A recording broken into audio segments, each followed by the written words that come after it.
मधुपुर में फतह की तैयारी। मधुपुर में शिफ्ट हुई सूबे की सियासत। उपचुनाव में दिग्गज का लगा जमावड़ा। 9 से लेकर 14 अप्रैल तक सीएम की ताबड़तोड़ सभाएं। 13 अप्रैल को तेजस्वी भी पहुंचेंगे मधुपुर। झारखंड में मधुपुर उपचुनाव में सत्ता पक्ष और विपक्ष के बीच कांटे की टक्कर जारी है। चुनाव को लेकर दोनों ओर से पार्टी और गठबंधन के दिग्गज नेता मधुपुर के मैदान में उतर चुके हैं। सत्ता पक्ष की ओर से खुद सीएम मैदान में उतर चुके हैं, वहीं विपक्ष की ओर से भी कई बड़े नेता दो हाथ करने को तैयार हैं।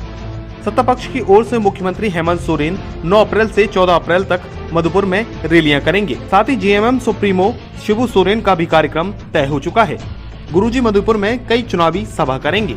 10 अप्रैल से राज्य सरकार के कई मंत्री भी मधुपुर में सभाएं करेंगे। पार्टी के नेताओं को भरोसा है कि वो अपनी पार्टियों के दिग्गज के दम पर मधुपुर में फतह हासिल कर लेंगे। पिछली भी 2 बाई इलेक्शन में बहुत दावा करती थी। उनके नेता सपन में चलने वाले नेता हैं। वो सपनों की बात करते हैं। कोरे कागज, जिस प्रकार सादा कागज होता है उसमें उनको लिखा हुआ दिखाई पड़ता है।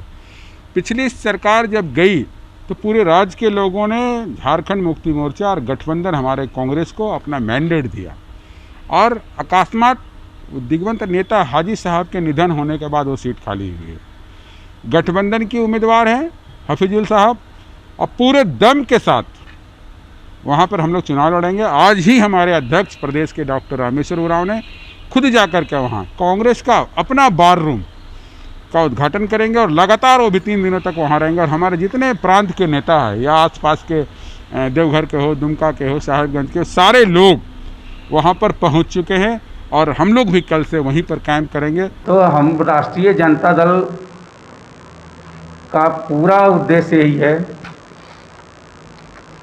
कि हम लोगों ने 2 उपचुनाव, सरकार बनने के बाद 2 उपचुनाव हुए और 2 उपचुनाव में सरकार के पक्ष में फैसला आया है और इस चुनाव भी सरकार के पक्ष में फैसला आएगा, ये तय है।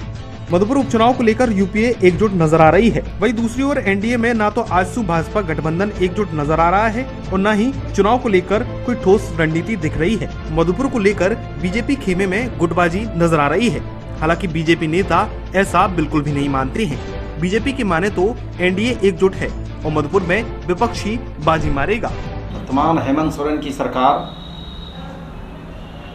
स्वयं अंतर्द्वंद और अंतर्कलह से जूझ रही है। ये कांग्रेस के कुप्रभाव में चलने वाली अब तक की सबसे असफल सरकार है। बिना चुनाव लड़े इसने मंत्रिमंडल में लाकर पता नहीं क्या संदेश देने का प्रयास कर रही है। अब हेमंत सोरेन की प्रतिष्ठा दांव पर लग चुकी है। भारतीय जनता पार्टी वहां पूरे दमखम से चुनाव लड़ रही है और हम कोई भी चुनाव पूरे दमखम से लड़ते हैं। बहरहाल मधुपुर का सियासी मेला लग चुका है। सभी दिग्गज भी मैदान में उतर चुके हैं और आगे अपने प्रत्याशियों की जीत को सुनिश्चित करने के लिए खूब पसीना बहा रहे हैं। एक और सत्ता पक्ष है जो मजबूती के साथ नजर आ रहा है, वहीं दूसरी ओर विपक्ष उपचुनाव में उतनी मजबूती नहीं दिखा पा रहा है।